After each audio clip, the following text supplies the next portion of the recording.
What's going on, guys? Money Webby here. It is Wednesday today. We have a 10-game slate, and I feel very good about it. Let's try to keep it going tonight. The lineup that I tweeted out did pretty well, except David Peralta. He got the goose egg, and it pissed me off just because Tawan Walker, the starting pitcher for the Diamondbacks last night, literally hit a home run off Mike Foltynewicz, the starting pitcher for the Braves, and Peralta couldn't even get a hit off him. But that's DFS. It happens, like random stuff like that happens. But when a pitcher hits a home run off the guy and your hitter doesn't get a hit off him, it just makes everything more annoying. But still, we had 113 points on the lineup with that goose egg. Charlie Morton killed it last night from the video. Drew Pomeranz did pretty well. Should have even done better, but he gave a 3-run shot. But besides that, he got 7 strikeouts. So it was a pretty good night last night. But let's try to get going on this one and do even better. So leave a like on the video if you're excited for the slate, and subscribe to the channel to get these videos every single day for the winning plays for your lineups. I got my 2 pitchers, my 3 hitters, and my teams that you guys need to stack tonight. So let's get into the plays. For my first pitcher, I'm going to go Marco Estrada at 5,800, going against the Oakland A's here. Estrada, he's been dreadful this year, but this is a great spot for Estrada to boost his numbers. If you just look at his game log, the last few games, I don't know if he's been like playing drunk or what the hell he's been doing, but he's just been god-awful. But in this spot against the A's, I think he can definitely return a ton of value. They strike out a lot, 25.3% of the time they're striking out, and Estrada, even though he's done really bad, he's still striking people out 24.4% of the time. So I think he can definitely get the strikeouts in this game and really return a ton of value. And I mean, against the A's before, he went 5.2 innings, gave up 7 hits, but he got the 8 strikeouts, and that's exactly what I'm looking for out of Estrada tonight. I think he'll get around 8 strikeouts again in this game, and at 5,800, he really doesn't need to do that much to return the value. If he just gets like 15 DK points, he'll return 2.5 times value, and that's exactly what we want out of him tonight, so you gotta lock him in. Next up, I'm going Jake Arrieta at 9,300. Got a great matchup against the White Sox tonight. This team, I mean, it's been mentioned a lot this year, but they struggle a ton against right-handed pitchers. They strike out more against them, and their batting average is way down against them. And they lost Todd Frazier, so their lineup is not scary at all. And in the small sample size, Arrieta against this team, he has 50 plate appearances for them against them, but they're only batting 200 in those 50 plate appearances. So considering how much they struggle against right-handed pitchers, and Arrieta, he's been turning it on lately. 18 DK points in the last 2, and he had a 30-point outing against the Reds. I think he honestly could get to 30 points in this game. He's one of the best strikeout pitchers on the slate, and the White Sox can definitely strike out with the best of them. So Arrieta, you gotta lock him in.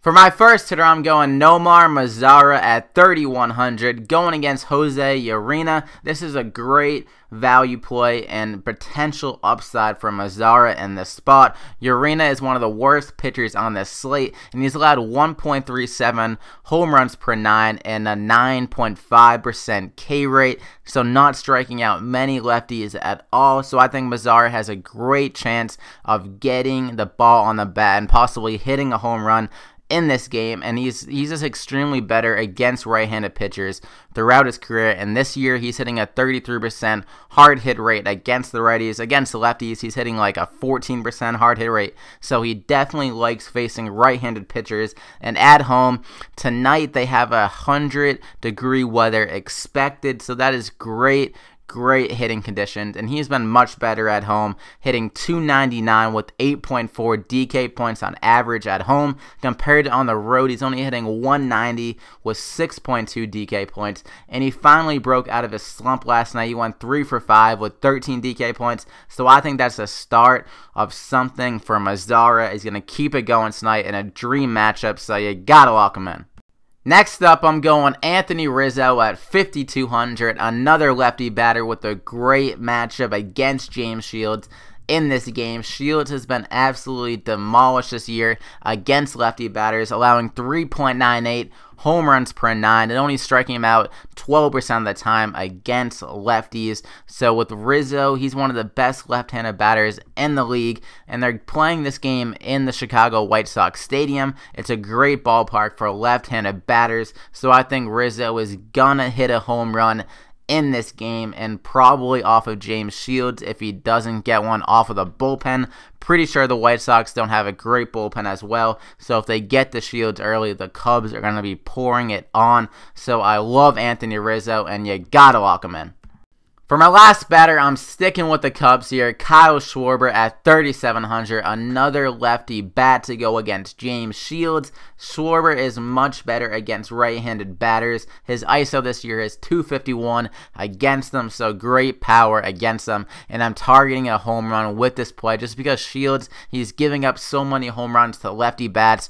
3.98 home runs per 9, like I said before. And the bigger thing, though, is that he's not striking him out much at all. 12% of the time he is striking out the lefties, so that adds to Schwarber's floor with the extra opportunity of not striking out. And the Cubs have the second highest run total on the slate of 5.7 runs, so I think Schwarber could get 5 at-bats in this game if they just pour it on like I think they're gonna, so you gotta lock them in. So that's going to do it for the plays. You got Marco Estrada, Jake Arrieta, Rizzo, Nomar Mazara, and Kyle Schwarber. And I left you with a bunch of money to play around with after you got 4,500 left to do it. So I definitely would recommend filling these guys in your lineup and just going after whoever you love after that, because you have enough money to really target anyone. And for the 3 teams I'm looking to stack tonight, you got the Chicago Cubs for sure, the Texas Rangers, and also a sneaky stack could be the St. Louis Cardinals. So I like the Cubs, the Rangers, and the Cardinals tonight. And leave a like on the video if you got anything out of value in this one. Let's try to get the 30+ likes. Again, guys, thank you so much for all the likes on the videos. They really help me out. And subscribe to the channel if you guys haven't already to come and join the Money Mob and get these winning plays every single day. And definitely go and follow me on Twitter at MoneyWebby for my full lineup every single night. So I wish you guys the best of luck tonight on this 10-game slate. I hope we all destroy this one. So good luck tonight, Money Mob. We'll see you tomorrow.